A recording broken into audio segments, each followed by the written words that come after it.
Hi అండి, ఈ వీడియోలో మన నేచర్లో భాగమైన ఎయిర్, దీంట్లో ఉండే ఆక్సిజన్ మనకి ప్రాణవాయువు. దీంతో మన రిలేషన్ అర్థం చేసుకుంటూ వై వర్కౌట్స్ అంటే మనం రెగ్యులర్గా వర్కౌట్స్ ఎక్సర్సైజ్ చేయాలా అనే విషయం గురించి డిస్కస్ చేస్తాను. ఇంతకుముందు వీడియోస్లో నేచర్ రిలేషన్లో భాగంగా ఎర్త్తో మన రిలేషన్ అర్థం చేసుకుంటూ ప్రాసెస్ రిఫైన్ ఫుడ్స్ మంచివి కావని, వాటర్తో మన రిలేషన్ అర్థం చేసుకుంటూ మన నేచర్ వాటర్ రిచ్ నేచర్ కాబట్టి మన డైట్లో కూడా అట్లీస్ట్ 50% వాటర్ రిచ్ ఫుడ్స్కి నట్స్ని సోక్ చేసుకుంటూ వాడుకుంటే మంచిదనే విషయాల గురించి డిస్కస్ చేశాను. ఆ వీడియోస్ని నేచర్ రిలేషన్ అనే ఈ ప్లేలిస్ట్ చూడండి. ఏరియాలో మన నేచర్ని అబ్జర్వ్ చేస్తే అర్త్ 30% ఉంటుంది, వాటర్ 70% ఉంటుంది.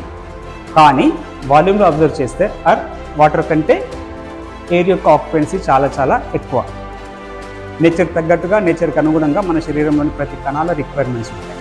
అంటే మన శరీరంలోని ప్రతి కణానికి కూడా ఫుడ్ కంటే వాటర్, వాటర్ కంటే ఆక్సిజన్ ఎక్కువ ఘన పరిమాణంలో కావాలి. అంతేకాకుండా ఫుడ్ కంటే వాటర్, వాటర్ కంటే ఆక్సిజన్ ఎక్కువ అత్యంత అవసరం కూడా. ఇదే విషయాన్ని సైంటిఫిక్గా అబ్జర్వ్ చేద్దాం. జీర్ణక్రియలో భాగంగా ఆహారంలోని కార్బోహైడ్రేట్స్ అంటే పిండి పదార్థాలు గ్లూకోజ్ ఆర్ షుగర్ లాగా మారుతాయి. మనం పీల్చే ఆక్సిజన్ మరియు షుగర్ రెండు కూడా రక్తం ద్వారా శరీరంలోని ప్రతి కణానికి చేరుతూ కణంలోని మైటోకాండ్రియాలో ఎనర్జీని ప్రొడ్యూస్ చేస్తాయి. ఇలా ప్రొడ్యూస్ అయిన ఎనర్జీ శరీర కణాలకి మరియు ఆర్గాన్స్కి వర్క్ చేసుకున్నట్టుగా ఉపయోగపడతాయి. ఈ ప్రక్రియలో కార్బన్ డైఆక్సైడ్ మరియు వాటర్ రెండు కూడా టాక్సిన్స్ అంటే వ్యర్థ పదార్థాలుగా రిలీజ్ అవుతాయి. ప్రతినిత్యం మన శరీర కణాల్లో జరిగే ఈ జీవ ప్రక్రియలో ఇన్వాల్వ్ అయిన natural elements 3: earth, water, air. Earth నుంచి ప్లాంట్స్ ద్వారా వచ్చే ప్రతి ఫుడ్లో కూడా గ్లూకోజ్కి సోర్స్ అయిన కార్బోహైడ్రేట్స్ ఉంటాయి. వాటర్ టాక్సిన్స్ లాగా రిలీజ్ అవుతుంది కాబట్టి డైలీ 3 to 4 లీటర్స్ వరకు నీటిని తీసుకుంటే మంచిది. ఆక్సిజన్ మరియు కార్బన్ డైఆక్సైడ్ రెండు కూడా ఎయిర్లోని భాగాలు.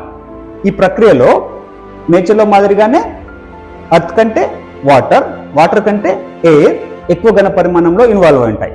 అంతేకాకుండా ఒక్కోసారి టైంకి ఫుడ్ అందకపోయినా మన శరీరంలో నిలువటువంటి కొవ్వు ద్వారా శరీర కణాలు గ్లూకోజ్ని ప్రొడ్యూస్ చేసుకోగలవు. కానీ ఆక్సిజన్కి ఆల్టర్నేటివ్ లేదు.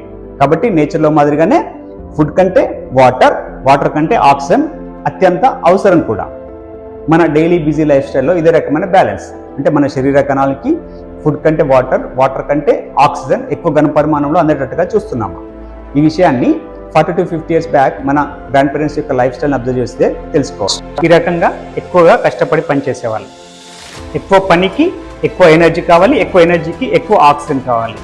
ఈ రకంగా కష్టపడి పనిచేయడం వలన శరీర కణాలకి ఎక్కువ ప్రాణవాయువు అందడం వలన శరీర కణాల యొక్క లైఫ్ క్వాలిటీ, క్వాంటిటీ రెండింటిని కూడా పెంచుతాయి. ఈ రోజుల్లో ఈ ఆటోమేటెడ్ వరల్డ్లో మన గ్రాండ్ పేరెంట్స్ మాదిరిగా ఎక్కువగా కష్టపడి పనిచేసే పాసిబిలిటీ లేదు.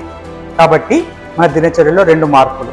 ఒకటి workouts, Surya Namaskar, yoga, breathing exercises, pranayama, sports, gym exercises, long wax.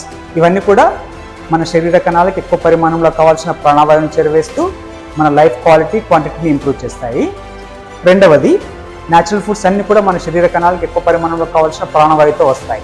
వాటిని కుక్ చేస్తుంటే వాటిలో ప్రాణవాయువు నశిస్తుంది.